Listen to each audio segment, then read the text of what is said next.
오늘 여러분들을 주님의 이름으로 환영합니다. 오늘은 성령 강림 주일입니다. 성령의 담비가 힘들고 어려운 삶을 사는 여러분들에게 이미 생활에 지친 영혼이고 또 나이가 들어서 몸과 마음이 힘들어서 그런 여러분의 가슴에 담비가 부어서 내려서 촉촉해지기를, 생명의 쌀이 피어나기를 간절히 축원합니다. 성령 강림절이 되면 혹은 성령에 대한 이야기를 하고 나면 여러 가지 궁금한 거를 가끔 듣게 됩니다. 주로 어떤 질문들인 것 같아요? 목사님, 성령이 뭐예요? 라는 질문도 있고요. 목사님, 그거 어떻게 받아요? 라고 물어보는 사람이 있습니다. 또 내가 받았는지 안 받았는지 어떻게 알아요? 목사님, 나도 성령 충만하게 뜨겁게 무언가를 하고 싶습니다. 등등 여러 가지 질문들이 항상 이렇게 쌓이게 됩니다. 여러분은 어떻게 생각하십니까? 여러분은 이 모든 질문에 대한 답을 가지고 계십니까? 고등학교 때 이제 신앙생활 열심히 다 할 때니까 열정적으로 할 때입니다. 한 친구가 유독 항상 부흥회를 쫓아다녀요. 동네 부흥 강사가 왔다 그러면 늘 갑니다. 그래서 친구랑 이야기했습니다. 야, 너는 왜 그렇게 부흥회를 열심히 쫓아다니고 따라다니냐 물어봤더니 그 친구가 하는 말이 나는 성령 받고 싶어서 따라가는 거라. 그래서 한두 번 가면 됐지 왜 그렇게 다르냐 했더니 부흥회를 갈 때마다 내가 성령 충만하고 이렇게 성령 받은 느낌이 있어서 너무 좋다고 합니다. 그래서 그 친구한테 물어봤어요. 야, 도대체 네가 받은 성령은 그냥 들락날락 하냐고. 부흥회 또 들어왔다가 일상의 삶을 나갔다가 그렇게 들락날락하는 성령을 너는 가지고 있냐고. 그 친구는 그러게나 말이다. 잘 모르겠다. 라고 이야기가 끝났습니다. 여러분의 성령도 들락날락 하나요? 평소에는 잘 지내다가 일요일날 왠지 오늘 목사님 말씀에 은혜 있어 오늘 들어왔다가 하루 지나다 보면은 왠지 약기운 떨어질 것 같고 성령의 약발도 그만될 것 같고 주일날 또 와야 왠지 충전받은 느낌이 나고 그러신가요? 사람들에게 혹은 부부관계 듣게 물어봅니다. 집사님, 권사님, 아내가 남편이 권사님을, 집사님을 사랑하는 걸 언제 느끼나요? 라고 물어봤습니다. 어느 분은 대답합니다. 뭔가 좀 좋은 거 사줄 때요. 이렇게. 아니면 나에게 뭔가 좋은 걸 해줄 때요. 라고 대답을 합니다. 정답은 아니죠. 아시죠? 아이들에게 물어봅니다. 엄마, 아빠가 너희를 언제 사랑해? 그 사랑을 언제 느껴? 라고 대답합니다. 어떤 아이가 대답합니다. 큰 선물 사줄 때요. 나한테 맛있는 거 해줄 때요. 어떤 아이가 대답합니다. 그냥 옆에 있어줄 때요. 늘 느껴요. 항상 느껴요. 라고요. 어떤 게 정답일까요? 정답 D에 있죠. 맞습니다. 아내의 사랑을, 남편의 사랑을 언제 느낍니까? 라고 물어보면 나랑 살아주는 것만으로도 거대한 은혜고 감동입니다. 저는 대답합니다. 그리고 물어보면 그렇죠. 우리는 어쩌면 성령을 언제나 우리 안에 있는데 느끼지 못하고 깨닫지 못할 때가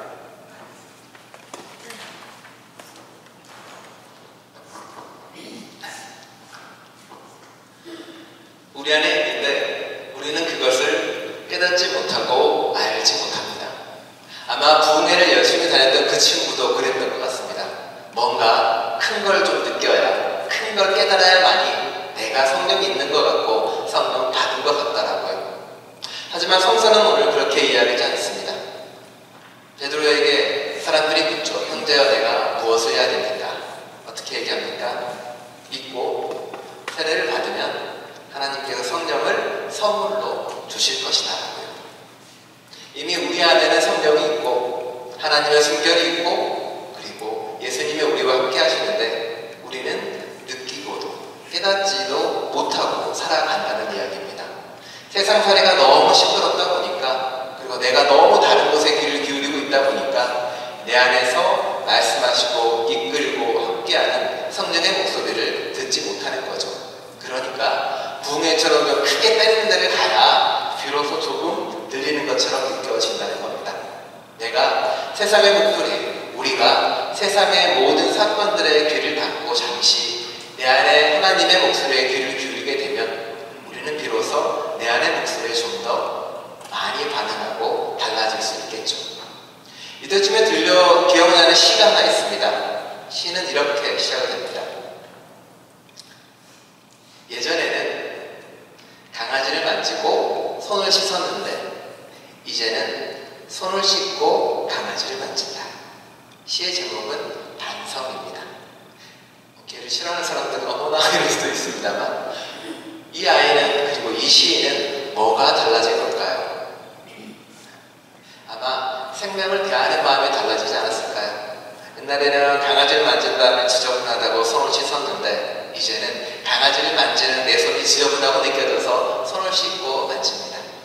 우리가 아기를 만질 때도 그렇잖아요. 귀여운 아기를 보면 내 손을 들여다보고 씻고 만집니다. 아기를 안고 만진 다음에 손을 씻진 않죠. 모든 생명을 대하는 마음이 그렇게 바뀌는 겁니다. 그게 성령을 받은 사람의 마음입니다. 그게 우리의 마음이고 여러분의 마음인 거겠죠. 강아지도 자신보다 더 귀중하게 달아야 될 생명이라고 느끼는 거고 누군가를 만날 때 내가 얼마나 지저분한지 헤아려보는 마음들이 성령을 받은 그 마음이라는 거겠죠. 여러분에게도 그 마음이 자라납니다. 종종 성령은 불로, 물로, 바람으로 다양한 걸로 상징이 됩니다.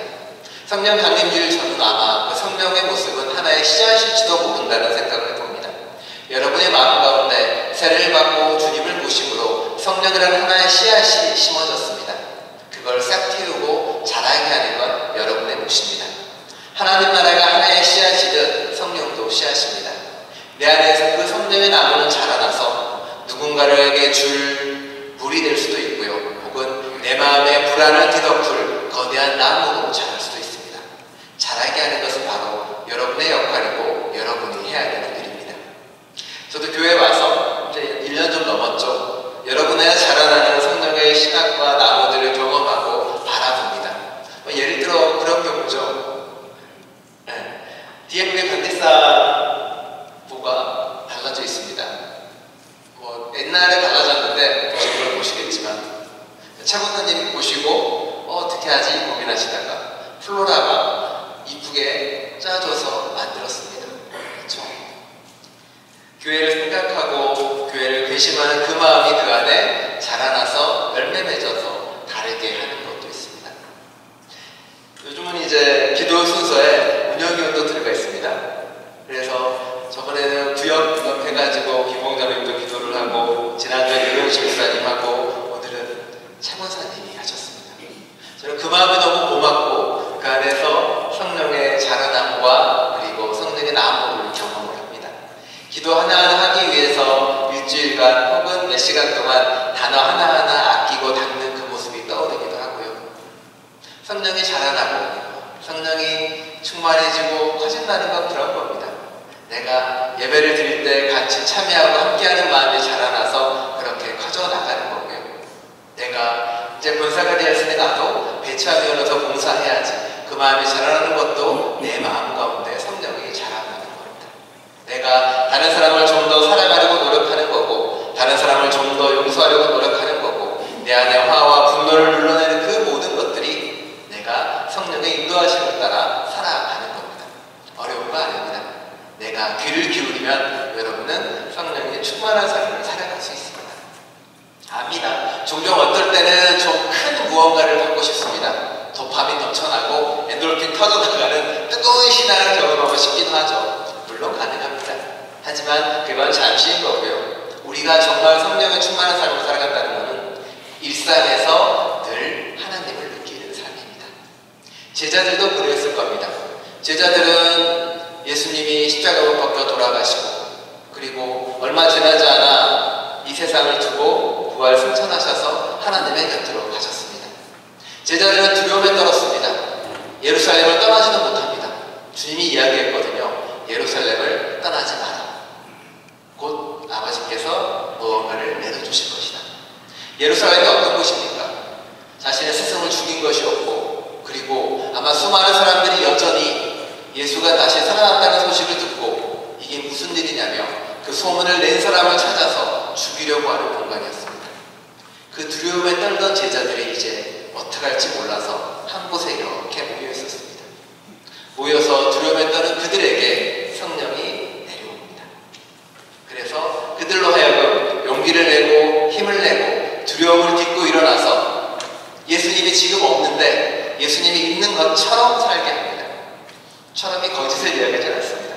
성령님과 동행함으로 내가 그런 삶을 살겠나봐 결단하고 나아가게 됩니다. 용기를 내서 예수님의 삶을 동일하게 살기 시작하는 거죠. 너희도 세례를 받고 성령을 받고 교회를 이루고 만들어가는 삶을 살게 됩니다. 성령을 받으면 처음 예수님처럼 같은 일이 벌어져요. 아, 내가 사랑받는 사람이구나. 하나님으로부터 깨닫게 됩니다. 그리고 선포하고 알려주고 삶을 살아가게 되죠. 그리고 놀라운 일이 그 이후에 벌어지게 됩니다. 칼바르트나 신학자는 성경에 있는 세 가지의 큰 기적을 이야기합니다. 하나는 무에서 유를 창조한 하나님의 능력. 두 번째는 예수님의 탄생. 세 번째는 교회의 탄생이라는 기적입니다.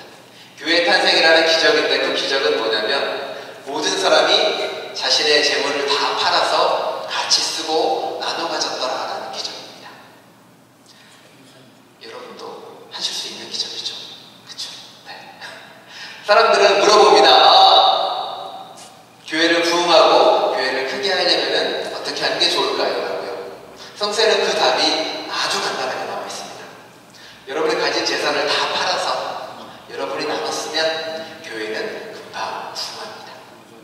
이건 아무리 남다르네요, 사실은. 어느 교회가 이야기하더라도 힘들고 어려운 일이거든요. 성령이 한 일이 바로 그거라는 겁니다. 내려와서 다른 사람이 알아들 수 있게 서로 소통하는 말을 하게 되고요.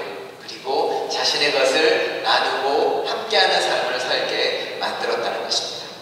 여러분이 성령을 받았나 안 받았나, 내가 성령 충만한 삶을 살고 있나 안 살고 있나 심플하게 알아보시는 방법은 여러분은 얼마나 나누는 삶을 살고 계십니까?입니다.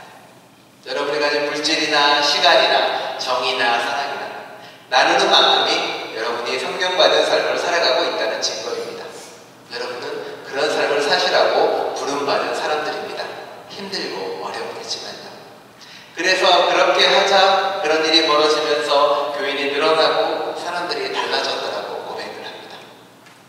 3,000명이 이제 베드로의 말을 듣고 왔습니다. 3,000명이 늘어난 걸 보고 사람들은 좋아했겠죠. 왜 좋아했을까요? 와, 교회가 부흥됐구나, 우리 교회가 이렇게 컸구나라고 해서 좋아한 게 아니라 이제 나의 가족이, 내가 사랑하는 사람이 늘어났고 내가 나눌 수 있는 사람이 늘어났고 나와 함께하는 사람이 늘어났다에 대한 감동인 겁니다. 가족이 늘어났고 형제가 늘어났고 내 사랑이 늘어났다는 것입니다. 교회에 누가 온다는 것은, 교회로 한 명이 들어온다는 것은 아, 교회가 이제 부흥이 되고 커진다는 걸 넘어서서 내가 사랑할 수 있는 사람이, 내가 나눌 수 있는 사람이 더 많이 생겼다는 데 대한 고백이라는 겁니다. 성령 강림 절기가 이제 시작이 되고 한 주 한 주 한 주 가장 긴 절기가 시작이 됩니다. 그 절기를 보내면서 여러분 안에 있는 성령의 목소리에 귀를 기울이시고요. 성령의 목소리라고 해서 이렇게 위에서 붕아 이렇게 들려오는 게 아닙니다. 내 안에서 늘 언제나 나눠라, 사랑해라, 너의 가진 것보다 나누는 걸 더 신경 써라, 가진 게 없더라도 불안해하지 말아라, 가진 게 없이 언젠가 살게 되더라도 하나님께서는 가진 거 없어도 행복하게 만들어 줄 거야. 그 응답에 따라서 나누고 섬기는 삶을 살아가는 겁니다. 여러분들이 부디 나누고 섬기는 삶을 살아가면서 그 안에서 하나님의 사랑을 충분히 느끼시는 성령 강림절 되기를 간절히 축원합니다. 기도하겠습니다. 하나님, 주님께서 알려주신 그 길은 늘 확실합니다. 부자 청년에게도 주님은 말씀하십니다. 재산을 다 나눠 얻어 가난한 사람을 주어라. 그게 구원의 길이라고. 초대교회 사람들은 그 삶을 실천했습니다. 자신의 모든 것을 팔아서 필요한 이에게 나눠주고 더불어 함께 살아갑니다. 우리는 그 초대교회를 바라보며 와 라고 이야기하며 경탄해야 합니다. 하지만 우리는 똑같은 교회를 이루는 사람입니다. 그들처럼 모든 걸 팔아 나누지 못하더라도 조금씩 조금씩 나누는 것이 늘어나고 조금씩 조금씩 사랑하는 사람들이 늘어나고 조금씩 조금씩 함께하는 사람들이 늘어나고 조금씩 조금씩 용서하는 것이 늘어나므로 성령을 따라가는 삶을 살아갈 수 있도록 저희와 함께하여 주옵소서. 우리 교회가 더 많이 나누고 서로 더 많이 사랑하며 더 많이 아끼는 교회 될 수 있도록 주님께서 이끌어 주옵소서. 예수 그리스도의 이름으로